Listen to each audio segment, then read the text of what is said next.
তো 50 ওয়াক্ত মেরাজের রাতে নামাজ নিয়ে যখন নামতেছেন, মুসা আলাইহিস সালাম বললেন, আল্লাহ আপনাকে কি দিলেন গিফট? আল্লাহ নবী সাল্লাল্লাহু আলাইহি ওয়াসাল্লাম বললেন, আমাকে গিফট হিসেবে দিয়েছে 50 ওয়াক্ত নামাজ। কয় ওয়াক্ত? 50 ওয়াক্ত। মুসা আলাইহিস সালাম বলে, সর্বনাশ, বলেন কি 50 ওয়াক্ত পড়বে না? আমি তো আপনার আগে দুনিয়াতে নবী হিসেবে এসেছিলাম, আমার ফিল্ড ওয়ার্কের এক্সপেরিয়েন্স আছে, উম্মত চড়াইয়া খাইছি তো আমি জানি পড়বে না। আপনি যে দেখেন কমায় আনা যায় কিনা। পড়ি নাকি আমরা? 5 ওয়াক্ত তো পড়ি না, ঠিক কিনা? তো গেলেন যে বললেন, আল্লাহ মুসা আলাইহিস সালাম তো বলে যে পড়বে না আমার উম্মত, কমায় দেন না। আল্লাহ 5 ওয়াক্ত কমায়া 45 ওয়াক্ত দিলেন। আবার নেমে আসলেন কত? 45। মুসা আলাইহিস সালাম বলে, আবার যান, আবার পড়বে না, পড়বে না, কমায় নেন, ভালো হবে। আবার গেলেন, আবার 5 কম। আবার আসলেন, সাইয়েদনা মুসা আলাইহিস সালাম বললেন, আবার যান, পড়বে না।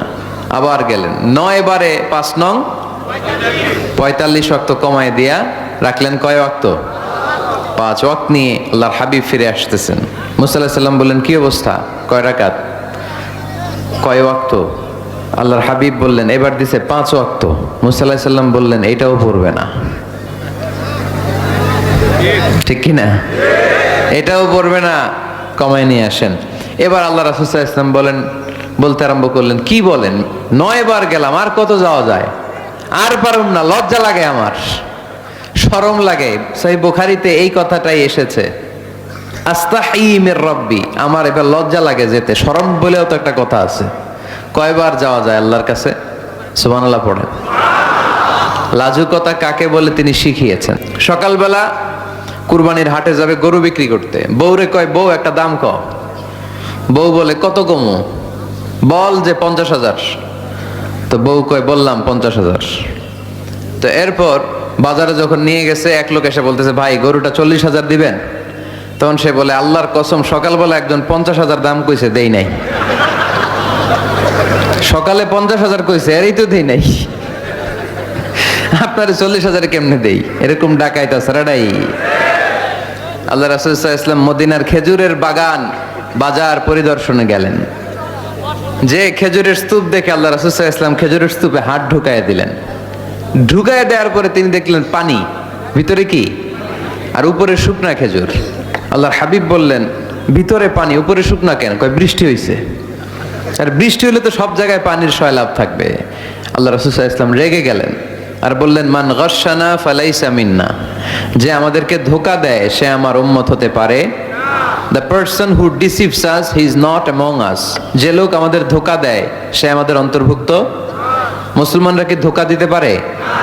খাদ্যে ভেজাল দিতে পারে? ওজনে কম দিতে পারে? মাছে ফরমালিন দিতে পারে? টেন্ডারবাজি করতে পারে? চাঁদাবাজি করতে পারে? ক্যাসিনোর ব্যবসা করতে পারে? পারে? পারে? সেজন্য আমরা যেন ধোঁকাবাজি না করি। ধোঁকাবাজে ভরে গেছে বাংলাদেশ। এই ধোঁকাবাজি থেকে আমাদেরকে বেঁচে থাকতে হবে যদি প্রিয় নবীর উম্মত হতে চাই, ঠিক কিনা? তাহলে আল্লাহ তাআলার কাছে সবচেয়ে প্রিয় জায়গার নাম? সবাই বলেন।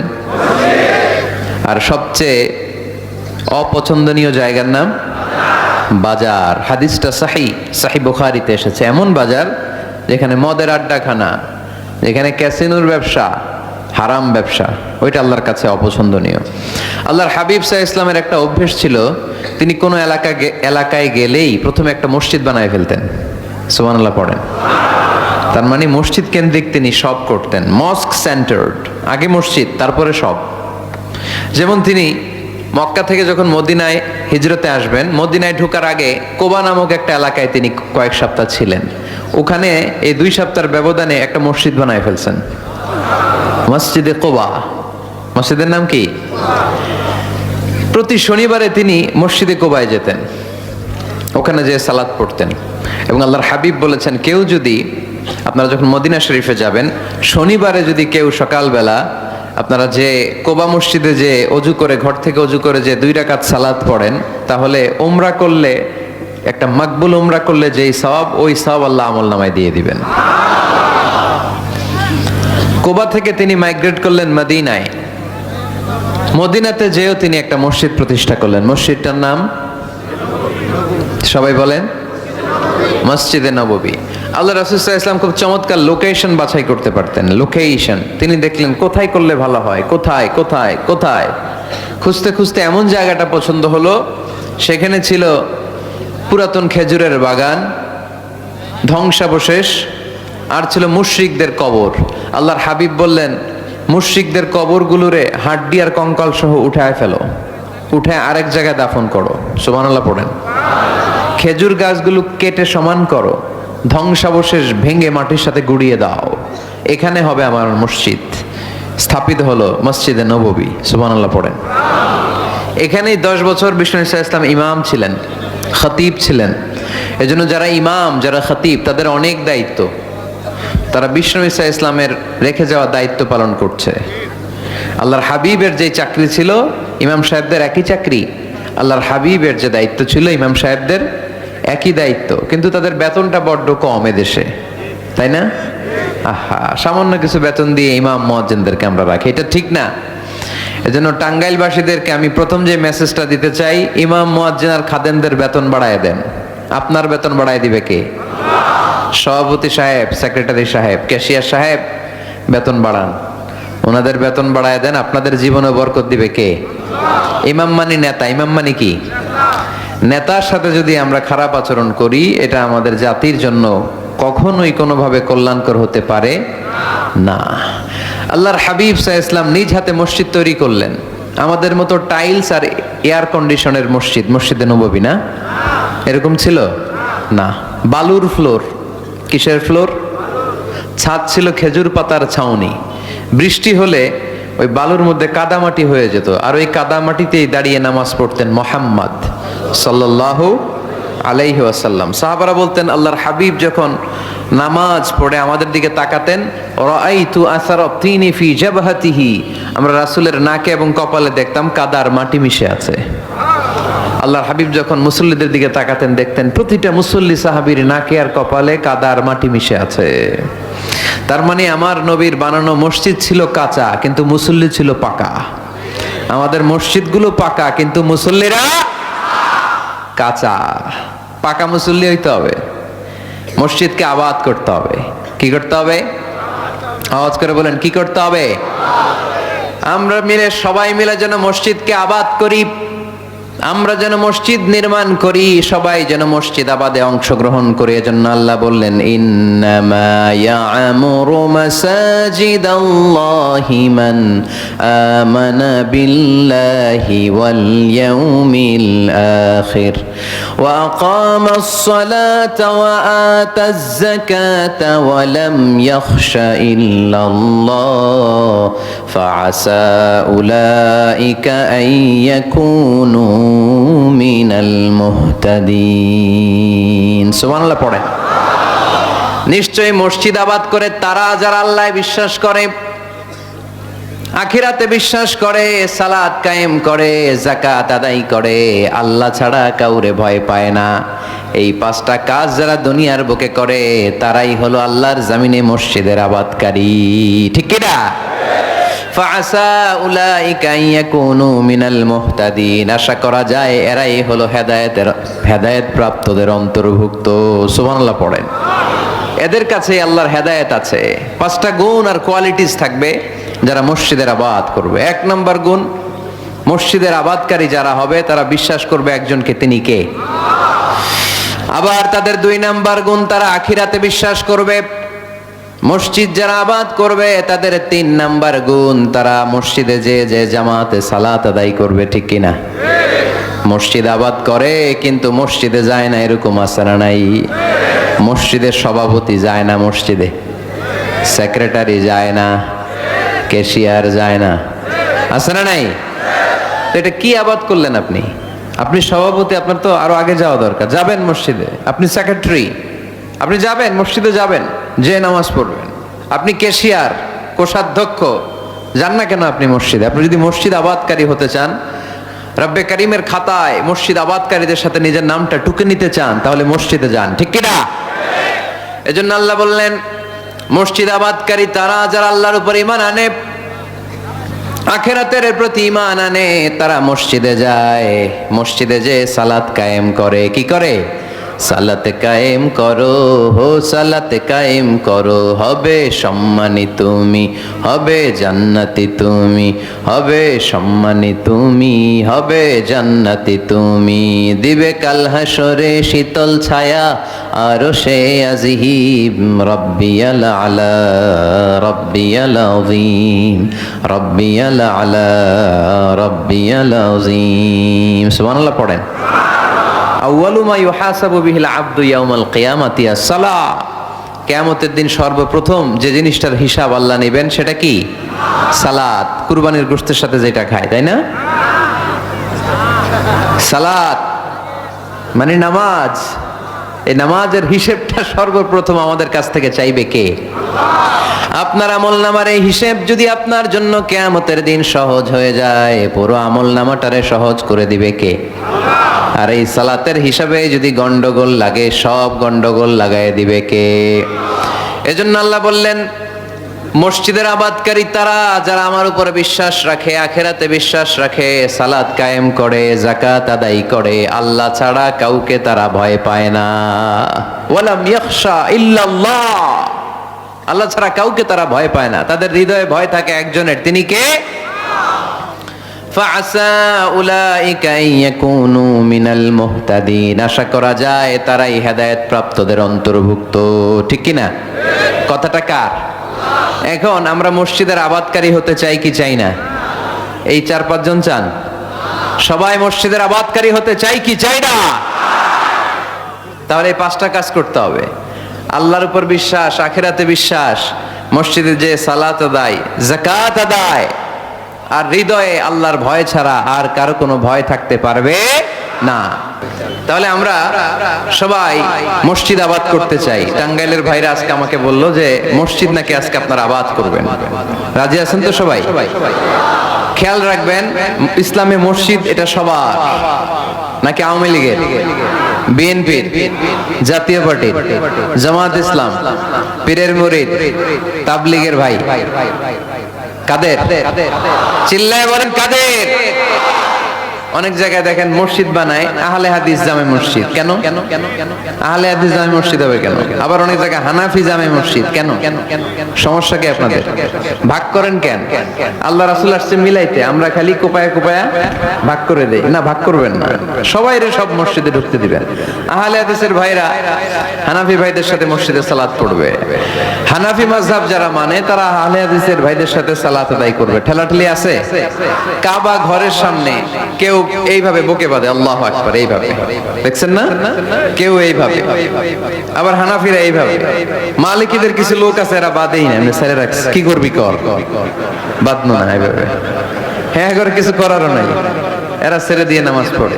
তো আল্লাহর ঘর এখানে, প্রতিটা নবীর পদ ধুলি লেগেছে যেই মক্কায়, প্রিয় হাবিবের শ্বাস প্রশ্বাস এখনো মিশে আছে এই কাবা ঘরে। আল্লাহর ঘর কাবা বাইতুল্লাহ, ওখানে দাঁড়িয়ে কেউ এখানে, কেউ এখানে, কেউ এখানে, কেউ বাদেই না, কেউ আমিন জোরে, কেউ আস্তে। কোনো ঠেলাঠেলি আছে? তো বাংলাদেশে ঠেলাঠেলি আনলো কে? কেন এই ঠেলাঠেলিটা করেন? কথা কি বুঝেন? ঠেলাঠেলির দিন শেষ, ঐক্য গড়ার বাংলাদেশ। চিল্লায় বলো ঠিক কিনা? আমরা ঐক্য চাই। অনেক ভুল বুঝানো হয়েছে আমাদেরকে, অনেক ন্যারো মাইন্ডেড বানিয়ে রাখা হয়েছে। সংকীর্ণতার দিন শেষ, পরিবর্তন হতে শুরু করেছে। মানুষ এখন অনেক চালাক। জনগণের ধোঁকা দেওয়া, তাওহীদপন্থী মুসলমানদের গোজামিল দিয়ে বুঝ দেওয়ার দিন শেষ। জোরে বলেন ঠিক কিনা?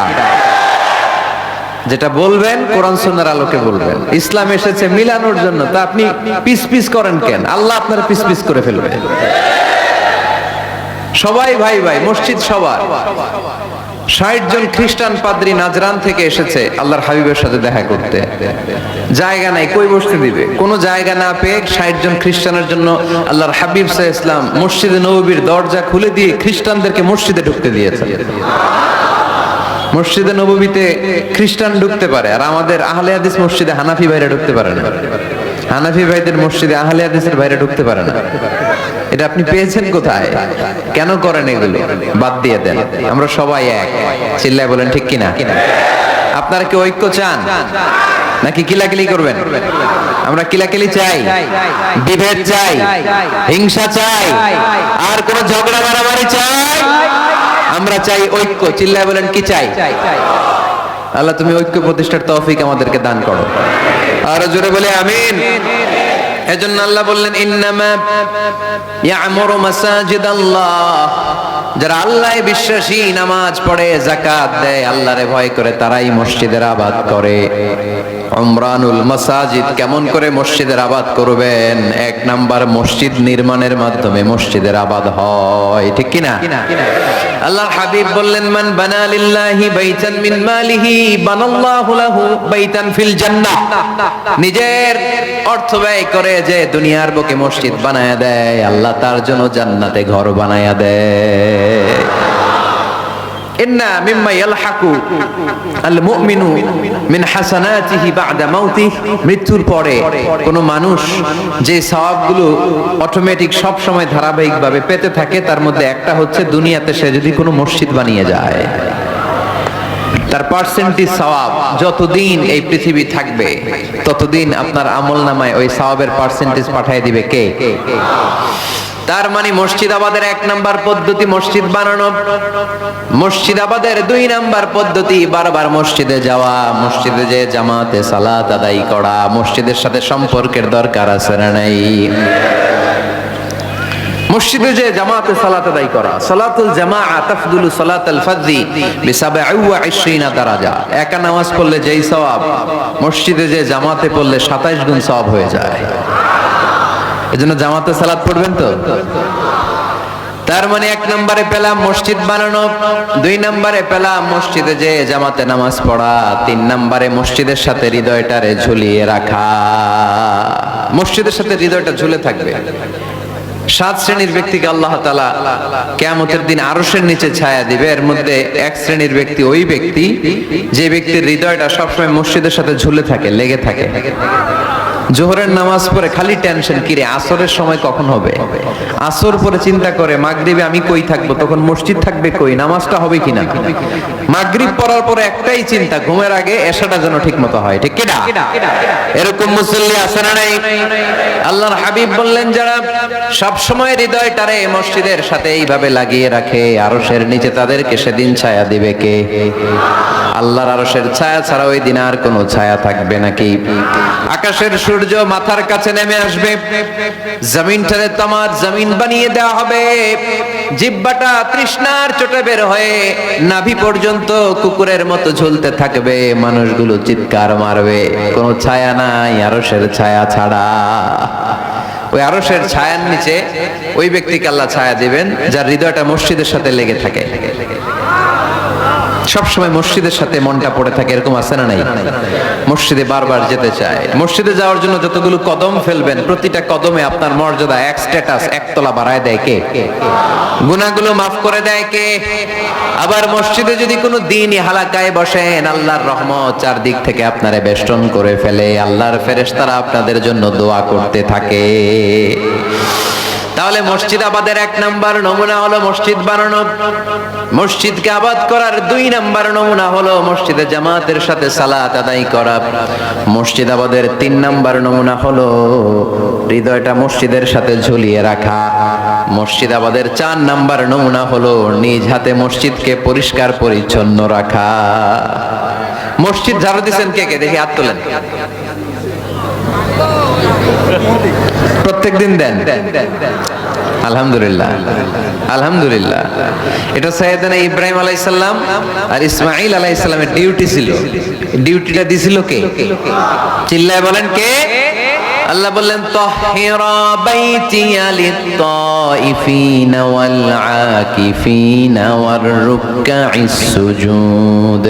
মসজিদেরি ঝাড়ু বারদার ও কামারে হাত, শোনো আমারে মুনাজাত। পড়েন, শোনো শোনো ইয়া ইলাহি আমারে মুনাজাত, শোনো আমারে মুনাজাত। পড়েন আমিন।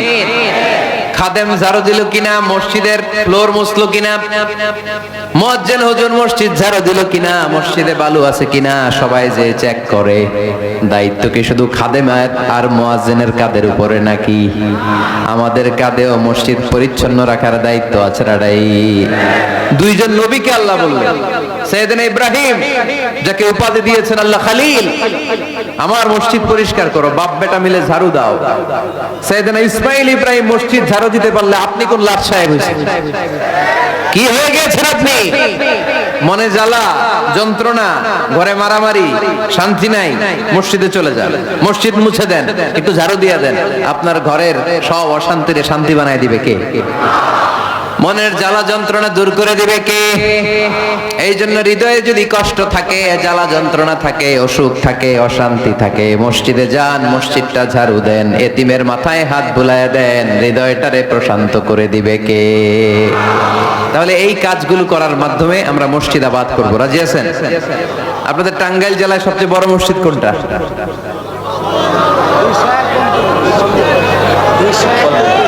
201 গম্বুজ। কই এটা? গোপালপুর, ঝাওয়াইল গোপালপুর। কে করছে এটা? কে বানাইছে? ও, ইসলামিক ফাউন্ডেশনের কর্মকর্তা রফিকুল ইসলাম। কি করে? বেঁচে আছে? আজকের এই মাহফিলের পক্ষ থেকে ওনাকে জানাই সশ্রদ্ধ সালাম। যাবো ইনশাআল্লাহ। তো এরকম ভালো ভালো মসজিদ, সুন্দর মসজিদ বাংলাদেশে হোক, আমরা চাই না? সবাই চান? তো চাই, আওয়াজটা এতটুকু। এরকম সুন্দর মসজিদ এদেশে আরো নির্মিত হোক, চাই কি চাই না? মসজিদে আমরা যাব, মসজিদে আমরা আবাদ করব। মসজিদ নিয়ে আজকে অনেক কথা আছে, কেউ উঠবেন না, মজার কথাগুলো শেষে রেখে দিছি। যারা উঠবেন এদের মিস, উঠবেন না, বসেন। মসজিদে যে আমরা যাব, কিছু আদব মেনটেন করে যেতে হবে, ঠিক কিনা? ওযু ছাড়া ঢোকা যাবে? ওযু নিয়ে ঢোকার দরকার আছে না নাই? আবার আল্লাহ বললেন, ইয়া বানি আদম খুযু জিনাতাকুম ইনদা কুল্লি মাসজিদ। ও বনি আদম, মসজিদে যখন নামাজ পড়তে যাও, সবচেয়ে ভালো কাপড়গুলো গায়ে দিয়ে যাও। আদেশটা কার? কিন্তু আমরা যখন মসজিদে ঢুকি, সবচেয়ে সিরা পাড়াটা পরে ঢুকি, আছে না নাই? পুরান দুরান সিরা পাড়া, যেটা আর চলে না ওইটা গায়ে দেয়া যায়। আর বিয়ের অনুষ্ঠানে, সুন্নাতে খাতনা, পহেলা বৈশাখ, এসো হে বৈশাখ তোমারে আদর করি, 31st নাইটে যখন প্রোগ্রামে যাই, বিশ্ব ভালোবাসা দিবসে যখন ভালোবাসা করতে যাই, তখন সুন্দর সুন্দর পাঞ্জাবি আছে না নাই? তখন নতুন জামা। বিশ্ব ভালোবাসা দিবস আসতেছে, ওইটা কি দিবস? বেহায়া দিবস। আহা, আমার কিশোরগঞ্জে মাহফিল ছিল গত বছরে ভালোবাসা দিবসের দিন। দেখি সবগুলার হাতে গোলাপ ফুল, গোলাপ ফুল শেষ, পুরো কিশোরগঞ্জের সব গোলাপ ফুল শেষ। ফুলের দোকানে যাই দেখলাম কিচ্ছু নাই, কয় হুজুর গত রাতেই শেষ। বিশ্ব বেহায়া দিবস, এগুলোর সাথে আমাদের কোনো সম্পর্ক নাই। আমাদের সবচেয়ে ভালো জামাটা আমরা মসজিদে পরে যাব। আমরা দুনিয়ার কাউরে দেখাতে চাই না, আমরা যা করি দেখাতে চাই একজনকে, তিনি কে? তাহলে মসজিদের প্রথম আদব, ওযু করে ঢুকবো। 2 নাম্বার আদব, সবচাইতে ভালো জামাটা গায়ে দিয়ে মসজিদে ঢুকবো। 3 নাম্বার, ঢোকার সময় বাম পা দিয়ে ঢুকবো। কোন পা? আর বের হওয়ার সময় শুনেই বললেন, মসজিদে যখন ঢুকবে এই দোয়াটা পড়ো, আউযু বিল্লাহিল আযীম ওয়া বিওয়াজহিল কারীম ওয়া সুলতানিহিল কদীম মিনাশ শাইতানির রাজীম। এই 4টা শব্দ দিয়ে এই দোয়াটা যে পড়বে, এই দোয়াটা পড়ার সাথে সাথে শয়তান চিৎকার মারে আর ঘোষণা দেয়, আজকের দিনের জন্য আমার ওয়াসওয়াসা থেকে তুই মুক্ত হয়ে গেলি। আফসোস করে শয়তান বলে, তোরে তো আর কিছু করা গেল না, তোর উপরে আর কোনো খবরদারি নাই, আজকে সারা দিনের জন্য তোর রবের কাছ থেকে তুই প্রোটেকশন পেয়ে গেলি, আজকে শেষ, কালকে ধরবো তরে, কালকে ধরবো, আজকে শেষ। এই জন্য এই দোয়াটা পড়বেন, আউযু বিল্লাহিল আযীম ওয়া বিওয়াজহিহিল কারীম ওয়া সুলতানিহিল কাদীম মিনাশ শাইতানির রাজীম। এই রেকর্ড হইতেছে ইউটিউবে, শুনে নিন, এটা পড়বেন। এরপরে নবীর একটা সালাম দিবেন, আসসালামু আলাইকা আইয়ুহান নবী ওয়া রাহমাতুল্লাহি ওয়া বারাকাতুহু। তারপরে ডান পা দিয়ে ঢুকবো আমরা। মসজিদে ঢোকার সময় কোন পা? সবাই বলেন আরো জোরে, মনে থাকবে, ভুল হবে না তো? আর ডান পা দিয়ে পড়বো, আল্লাহুম্মা ইফতাহলি আবওয়াবা রাহমাতিক, ও আল্লাহ তোমার রহমতের দরজা আমার জন্য খুলে দাও। পড়ে না আমিন। আর যখন বের হব তখন বাম পা দিয়ে বের হবো, কোন পা? সবাই বলেন, মনে থাকবে? ছেলে মেয়েদেরকে শিখানো যাবে? বাচ্চারা কি শিখাবেন? ঢোকার সময়, বের হওয়ার সময়, ঢোকার সময়, বের হওয়ার সময়, আর বের হওয়ার সময় পড়ব, আল্লাহুম্মা ইন্নী আসআলুকা মিন ফাদলিক, আল্লাহ আমি আপনার কাছে ফদল চাই। ঢোকার সময় রহমত চাই, বের হওয়ার সময় ফদল। ফদল মানে রিজিক। রিজিক কি মসজিদে থাকে না মসজিদের বাইরে? এজন্য আল্লাহ বলেন, ফাইদা কুদিয়াতিস সালাতু ফাতাশিরু ফিল আরদি ওয়াবতাগু মিন ফাদলিল্লাহ ওয়াযকুরুল্লাহা কাসীরান লাআল্লাকুম তুফলিহুন। যখন সালাত শেষ হয়ে যায়, জমিনের মধ্যে ছড়িয়ে পড়ো, জমিনে কাজ কর্ম শুরু করে দাও, কর্মচাঞ্চল্যতা দিয়ে জমিনটাকে ভরে তোলো, আর আল্লাহর কাছে ফদল চাও, রিজিক চাও। রিজিকের মালিক কে? তাহলে মসজিদে কি পাওয়া যায়? রহমত। ওই একজন কয় রিজিক, না রহমত। মসজিদে কি পাওয়া যায়? সবাই বলেন, এটার ক্লাস মনে করবেন, তাহলে খেয়াল থাকবে। মসজিদের ভিতরে কি পাওয়া যায়? আর বাইরে পাওয়া যায় রিজিক। চিল্লায় বলেন, বাইরে কি পাওয়া যায়? এজন্য ঢোকার সময় রহমত চাবো, বের হওয়ার সময় রিজিক চাবো। ঢোকার সময় ডান পা, বের হওয়ার সময়, মনে থাকবে? আর মসজিদে ঢুকেই 2 রাকাত, ঢুকেই 2 রাকাত। দুখুলুল মসজিদ, তাহিয়াতুল মসজিদ, তাহিয়াতুল উযু, যেই নাম দেন। ওযু করলেই, মসজিদে ঢুকলেই, মনে থাকবে? বলে যাবেন তো আপনারা, খেয়াল থাকবে? মসজিদে ঢুকলেই 2 রাকাত পড়তেন বিশ্বনবী মুহাম্মদ সাল্লাল্লাহু। বিশ্বনবী জুমার খুতবা দিচ্ছেন, হঠাৎ এক সাহাবী খুতবা চলাকালীন সময়ে মসজিদে ঢুকেই বসে পড়লেন। বিশ্বনবী বললেন, দাঁড়াও।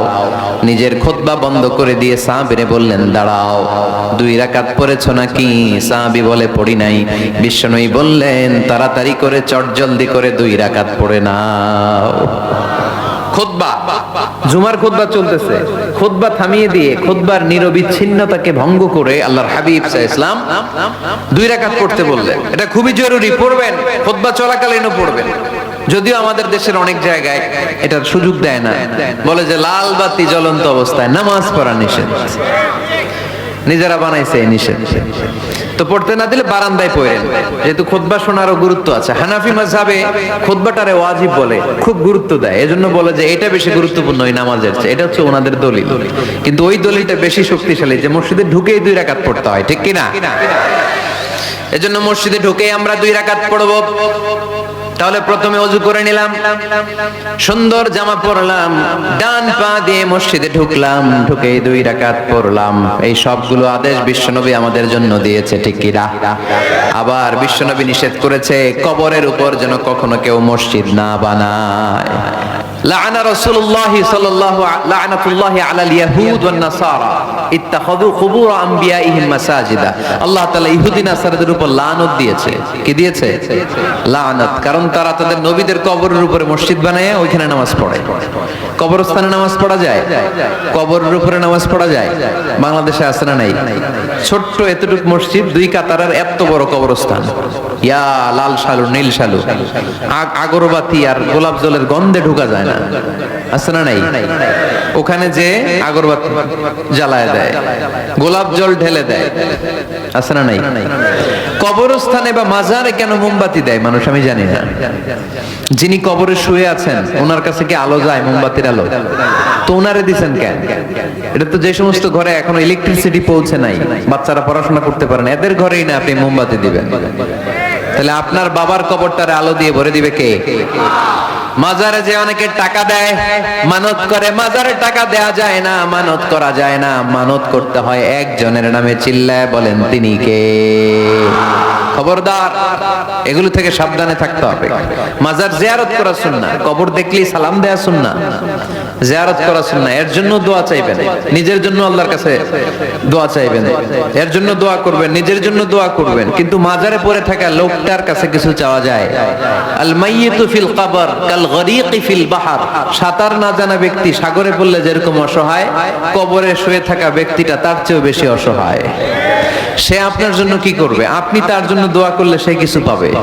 সে আপনার কিছু করাই দিতে পারবে? করতে পারে একজন, তিনি কে? চিল্লায় বলতে হবে তিনি কে? কেউ ফিরে না খালি হাতে, আল্লাহরে তোর দরবারেতে। ঠিক কি না? পড়েন সবাই, কেউ ফিরে না খালি হাতে, আল্লাহরে তোর দরবারেতে। এজন্য কবর কেন্দ্রিক কোনো মসজিদ নাই। আগে মসজিদ, পরে হবে কবর। যেমন বিশ্বনবী আগে তৈরি করেছেন মসজিদে নববী, তার পাশে হয়েছে বিশ্বনবীর কবর, তার বাম দিকে হয়েছে বাকিউল গারকাদ, বাকি কবরস্থান, মাকবারাতুল বাকি, যেখানে বিশ্বনবীর স্ত্রীরা শুয়ে আছেন, সাহাবারা শুয়ে আছেন রাদিয়াল্লাহু তাআলা আনহুম ওয়া আনহুন্না। তাহলে আগে হবে মসজিদ, তারপরে কবর। কবর কেন্দ্রিক কোন মসজিদ বানানো যাবে? মনে থাকবে এটা। টাঙ্গাইলে এরকম আছে যে আগে কোন আল্লাহর ওলির কবর ছিল, এর উপরে বিশাল মসজিদ বানাই দিয়েছে। আছে? নাই? আলহামদুলিল্লাহ, খুব ভালো। কবর কেন্দ্রিক মসজিদ বানাবেন না, মসজিদ আর কবরস্থানে গ্যাপ রাখবেন, তা না হলে ভেজাল হওয়ার সম্ভাবনা আছে না নাই? এরপরে বিশ্বনবী মসজিদকে ক্লিন রাখতে বলেছেন। আমার রাসূলুল্লাহ সাল্লাল্লাহু আলাইহি ওয়াসাল্লাম বিবিনাইল মসজিদি ফি দুয়ার ওয়া আন তুনাযযাফা ওয়া তুতায়্যাবা। আল্লাহর হাবিব বলেছেন, এলাকায় তোমরা মসজিদ বানাও, মসজিদগুলোরে পরিষ্কার রাখো, আতর আর সুগন্ধি দিয়ে তোমরা পারফিউম করে দাও, মসজিদটারে সুগন্ধযুক্ত করে রাখবে, পারফিউম করে রাখবেন। আরব দেশে মসজিদে বাখুর জ্বালিয়ে দেয়, উদ জ্বালিয়ে দেয়, মসজিদে ঢুকলেই কলিজাটা ঠান্ডা হয়ে যায়, নামাজ পড়তে মনে চায়, কোনো দুর্গন্ধ নাই।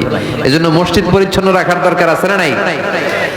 এরপরে বিষ্ণু ইসলাম বললেন, মসজিদের সর্বশেষ আদব হলো তোমরা যখন মসজিদ বানাবা, খবরদার মসজিদকে অতিমাত্রায় ডিজাইন করা যাবে না। অতিমাত্রায় ডিজাইন করা যাবে না। আমরা এতই ডিজাইন করি, কোনটা মসজিদ আর কোনটা কমিউনিটি সেন্টার চিনাই যায় না। আছে না নাই? না, অতিমাত্রায় ডিজাইন না, যতটুকু লাগে। গরম লাগে, এয়ারকন লাগান, নো প্রবলেম। নিচে সমস্যা, সিম্পলি টাইলস দিয়ে দেন। কিন্তু লাইটিং ফাইটিং, লাল নীল বাতি, এই কারুকার্য ওই কারুকার্য, এটা করতে নিষেধ করেছেন মুহাম্মদ সাল্লাল্লাহু। বিশেষ করে মসজিদের কেবলার দেয়ালে। কোন দেয়ালে? কেবলার দেয়ালে কোনো ঘড়ি থাকতে পারবে না, কোনো ক্যালেন্ডার থাকতে পারবে না, সব পিছনে। ইমাম সাহেব ঘড়ির টাইম দেখে নেবে। সামনে ক্যালেন্ডার থাকলে নামাজের সময় ক্যালেন্ডারের ভিতরে যে মাদ্রাসা, মসজিদ, ওইখানে নজর পড়ার সম্ভাবনা আছে না নাই? বিভিন্ন জিনিস লেখা থাকে, নামাজও পড়ি, ওইটাও পড়ি, আছে না নাই? নামাজ পড়ে কয়টা বাজলো, ঘড়ির দিকে নজর পড়ার সম্ভাবনা আছে না নাই? এই জন্য কেবলার দেয়ালটা যদি সাদা মাটা রাখা যায় সেটাই ভালো। আপনার নজর থাকবে সেজদার দিকে। ডানে একটা নজর দিলে আল্লাহ বলে ফিরে আয়, সেজদার দিকে তাকা। আরেক দিকে নজর দিলে আল্লাহ বলে ফিরে আয়, সেজদার দিকে তাকা। আবার যদি টাইলসের দিকে নজর দেন, আল্লাহ বলে ফিরে আয়, সেজদার দিকে তাকা। আবার যদি নজর দেন, আল্লাহ রেগে যে বলে লা হাজাত লি ইলা সলাতিক, তোর এই নামাজের কোনো দরকার আমার নাই। যে আল্লাহ তাআলাকে খুশি করার জন্য সালাত পড়তে আসলাম, উনি যদি বলে তোর এই নামাজের দরকার আমার নাই, তো কার জন্য সালাত পড়লেন আপনি? এজন্য মসজিদের সামনের ওয়ালে যত কম ডিজাইন হওয়া যায়, ঘড়ি, ক্যালেন্ডার ইত্যাদি ইত্যাদি, লেখা জোখা, এগুলো সামনে না, এগুলো পেছনে দিতে পারলে ভালো। ইভেন জায়নামাজের মধ্যেও কাবা ঘরের ডিজাইন আছে না নাই? এটা ইহুদিদের ষড়যন্ত্র। আমরা বোকা শোকা মুসলমান, ওরা সর্বপ্রথম জায়নামাজের মধ্যে কাবা ঘরের ডিজাইন দিছে। কোন ডিজাইন? আর আমরা মুসলমানরা মনের অজান্তে নিজের কাবারে নিজে লাথি মারি। কথা বলেন, কথা বলেন। এজন্য খবরদার, কোন মসজিদের ডিজাইনওয়ালা, কোন কাবা ঘরের নমুনাওয়ালা, মসজিদুল আকসার গম্বুজওয়ালা, মসজিদে নববীর কোন গম্বুজওয়ালা জায়নামাজ আমরা কিনবো না। আমরা না কিনলে ওদের ব্যবসা শেষ, ঠিক কিনা? ফ্রেশ জায়নামাজ কিনবেন। কি জায়নামাজ? ফ্রেশ, সিম্পলি ফুল হইতে পারে, সাদা হইলে আরো ভালো। ফ্রেশ কোন মসজিদ, বিশেষ করে কাবার ডিজাইনওয়ালা তো কিনাই যাবে না। ওইটার মধ্যে দাঁড়ায় আছে ইমাম সাহেব, আছে না নাই? মনে থাকবে, মনে থাকবে। এজন্য বিশ্বনবী বললেন, মসজিদ নির্মাণ করো, মসজিদের সাথে হৃদয়টারে ঝুলিয়ে রাখো। কিয়ামতের দিন এই মসজিদের ওসিলায় জান্নাতের বাড়ি বানায়া দিবে কে? আবার বিশ্বনবী বললেন, লা তুসাদ্দুর রিহাল ইল্লা ইলা সালাসাতি মাসাজিদা। এই দুনিয়ার বুকে 3টা মসজিদের দিকে শুধু বিশেষ সওয়াবের উদ্দেশ্যে ভ্রমণ করা যায়। এই 3টা মসজিদ ছাড়া বিশেষ সওয়াবের উদ্দেশ্যে পৃথিবীর কোনো মসজিদে ভ্রমণ করা যাবে। আপনি ডিজাইন দেখতে যাইতে পারবেন। এই যে বললেন যে কি একটা হইছে 200 কত গম্বুজ, 201 গম্বুজ, সুন্দর একটা বানাইছে, দেখতে যাই, যাওয়া যাবে। নামাজ পড়তে মনে চায় ওইটাই যাওয়া যাবে, কিন্তু ওইখানে বেশি সওয়াব হবে, এই নিয়তে যাওয়া যাবে? You cannot say it any journey expecting special virtue except 3 mosques, the mosque of Haram, the mosque an-Nabawi, the Masjid al-Aqsa, ঠিক কি না? এই 3টা মসজিদ ছাড়া বিশেষ সওয়াবের নিয়তে পৃথিবীর কোনো মসজিদে ভ্রমণ করা যায় না। তবে দেখতে যাওয়া যায়, এটার আর্কিটেকচারাল ডিজাইন দেখার জন্য, এটার ক্যালিওগ্রাফিক্যাল ডিজাইন, এটার ইকোসিস্টেম, এটা কেমন করে করেছে, কতটুকু জায়গা, ডিজাইনটা কেমন, এটা দেখার জন্য যেতে পারবেন। কিন্তু এই 201 গম্বুজে নামাজ পড়লে সওয়াব 3 গুণ হবে, এরকম ধারণা করা যাবে? বাইতুল মুকাররমে পড়লে এত গুণ সওয়াব, এই ধারণা করা যাবে? এই যে চলে আসছে 201 গম্বুজ, আমি দেখতেছি, আপনারা পাবেন না দেখতে। আগে দেখে ফেলছেন? মাশাআল্লাহ, মাশাআল্লাহ, সুন্দর। আরো কিছু পরামর্শ দিবে, এগুলো শেষে দিচ্ছি আমি। কষ্ট হইতেছে আপনাদের? জিমায় পড়তেছেন? আরো কয়েক মিনিট শুনবেন। 3টা মসজিদে নিয়ত করে যাওয়া যায়। 1 নম্বরে মসজিদে হারাম, 1 নম্বরে কি? ইন্না আউওয়ালা বাইতিন উদিআ লিন-নাসি লাল্লাযী বিবাক্কাতা মুবারাকা। সর্বপ্রথম যেই ঘরটা আল্লাহ তাআলা জমিনের মধ্যে স্থাপন করলেন, ওই ঘরটা হলো মসজিদুল হারামের মাঝখানের কাবা ঘর। এই ঘরটা অবস্থিত যেই শহরের মধ্যে, শহরের নাম বাক্কা, এখনকার নাম মক্কা। সুবহানাল্লাহ পড়ে। মক্কার আগের নাম বাক্কা, কোরআনে বাক্কার কথা আছে। এবং হজ উমরা করতে গেলে দেখবেন যে অনেক হোটেল আছে, হোটেলের নাম ফুন্দুক বাক্কা। ফুন্দুক বাক্কা মানে বাক্কা হোটেল। মক্কার আগের নাম কি? বাক্কা। এখান থেকেই বিষ্ণু ঈসা ইসলাম ইসরা শুরু করেছেন, মেরাজের আগের ধাপ, নাম ইসরা। এই মসজিদে 1 রাকাত নামাজ পড়লে 1 লক্ষ রাকাতের সওয়াব দেয় কে? সুবহানাল্লাহ কইতে পারলেন না? পৃথিবীর আর কোন মসজিদে 1 রাকাত পড়লে 1 লক্ষ রাকাতের সওয়াব হয়?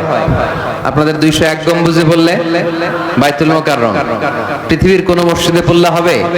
শুধুমাত্র কেবলমাত্র মসজিদুল হারামে 1 রাকাত সালাত পড়লে 1 লক্ষ রাকাতের সওয়াব আমলনামায় দিবে কে?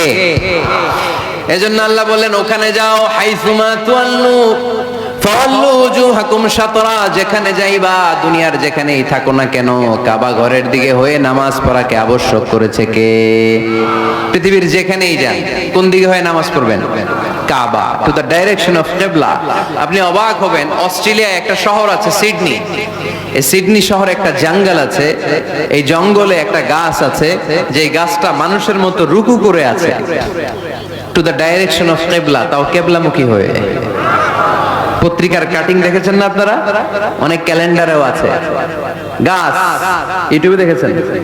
গাছ রুকু করে আছে, টু দ্য ডাইরেকশন অফ কিবলা, কিবলামুখী হয়ে, মানুষের মতো। সুবহানাল্লাহ পড়ে।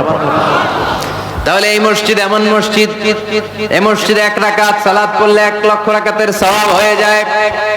এই মসজিদ এমন মসজিদ, যেই মসজিদের মাঝখানে একটা ঘর আছে, ঘরটার নাম বাইতুল্লাহ। প্রতিনিয়ত এই ঘরের উপর 120টা রহমত নাজিল করে কে? সিত্তুন আলিত তাইফিন, 60টা রহমত নাজিল হয় যারা কাবা ঘরের চারদিকে তাওয়াফ করতে থাকে। আরবাঈনা লিল মুসাল্লিন, 40টা রহমত নাজিল হয় যারা কাবা ঘরের চারদিকে নামাজ পড়তে থাকে। 20 লিন নাযিরিনা ইলাল কাবা, বাকি 20টা সওয়াব নাজিল হয় যারা শুধু কাবা ঘরের দিকে তাকিয়ে থাকে। কাবা ঘরের দিকে তাকায় থাকলেও সওয়াব। সুবহানাল্লাহ বললেন না? আন-নাযার ইলাল কাবা, 3 জিনিসের দিকে তাকালেই সওয়াব। কয় জিনিস? জোরে বলেন। 1 নাম্বার আন-নাযার ইলাল মুসহাফ, কোরআনের দিকে তাকালেই সওয়াব, পড়া লাগবে না, পড়লে তো সওয়াব আছে, তাকানো মাত্রই। 2 নাম্বার আন-নাযার ইলা ওয়াজহিল ওয়ালিদাইন, মা বাবার চেহারা, মা বাবার খেদমত করলে তো সওয়াব আছেই, টাকা দিলে তো সওয়াব আছেই, কিন্তু মা বাবার চেহারার নজরের দিকে যদি রহমতের নজরে একবার তাকান, একটা কবুল হজ করলে যেই সওয়াব, ওই সওয়াব আমল নামাই দিবে কে? মা বাবা এমন জিনিস আমরা চিনলাম না।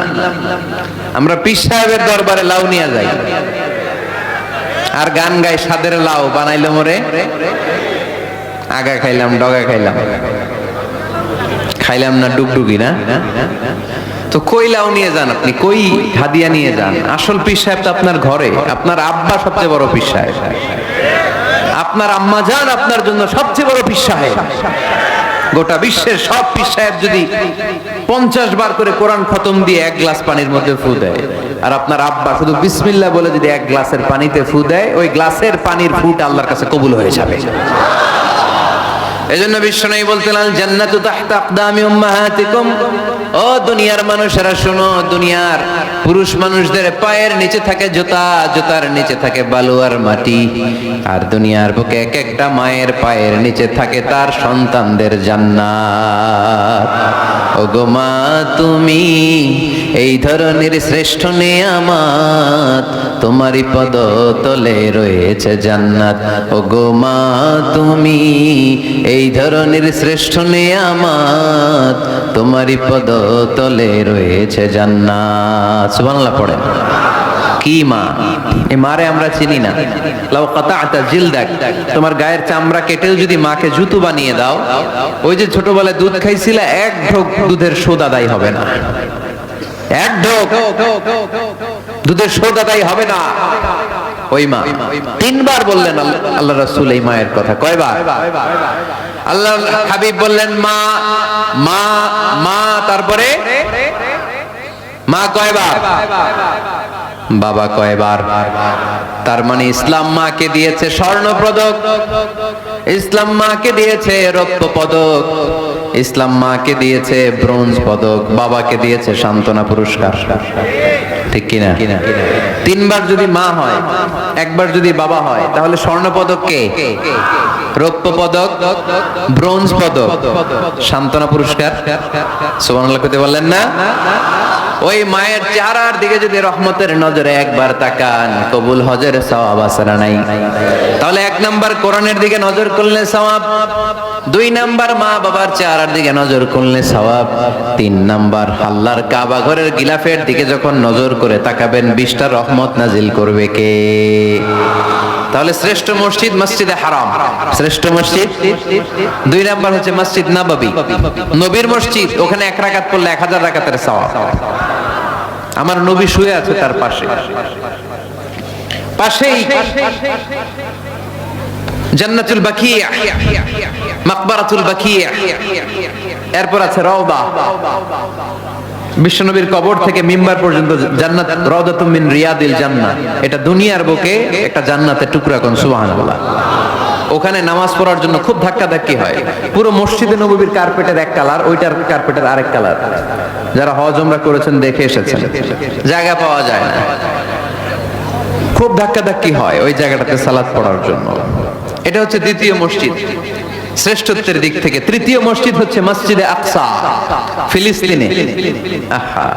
এই দুইটাতে যাওয়ার সুযোগ হইলো, ওইটাতে যাওয়ার সুযোগ নাই।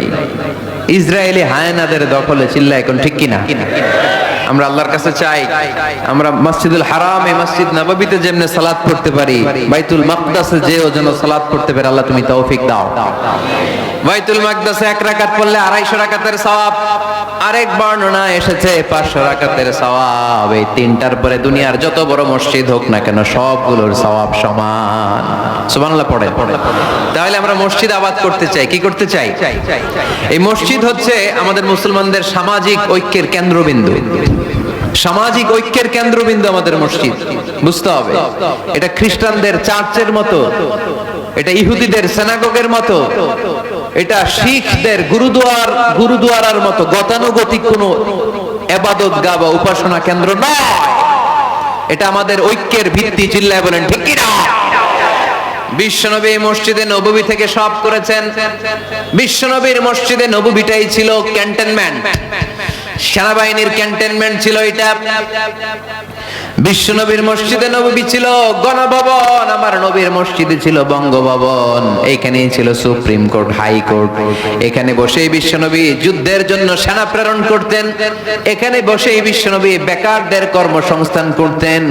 এখানে বসেই বিশ্বনবী বিধবা নারীদের জন্য ভাতার ব্যবস্থা করে দিতেন। এই মসজিদের মধ্যে বসেই বিশ্বনবী আহলে সুফার সাহাবীদেরকে হাদিসের শিক্ষা দিতেন। সুবহানাল্লাহ পড়ে। এজন্য মসজিদের নানামুখী ব্যবহার আছে। আমরা শুধু এটা ইবাদতের জন্য রাখছি, কিন্তু বিষ্ণু ইসলাম এটাকে নানা কাজে লাগিয়েছেন। আমাদের মসজিদগুলোকে আমরা শুধুমাত্র জিকির আর সালাতের জন্য নির্ধারণ করেছি, কিন্তু বিষ্ণু ইসলাম নানামুখী কাজ এই মসজিদের ভেতরে করেছেন। মসজিদে নববী বাচ্চাদের জন্য উন্মুক্ত ছিল, নারীদের জন্য উন্মুক্ত ছিল, হিজরাতের জন্য উন্মুক্ত ছিল। সুবহানাল্লাহ কইতে পারলেন না?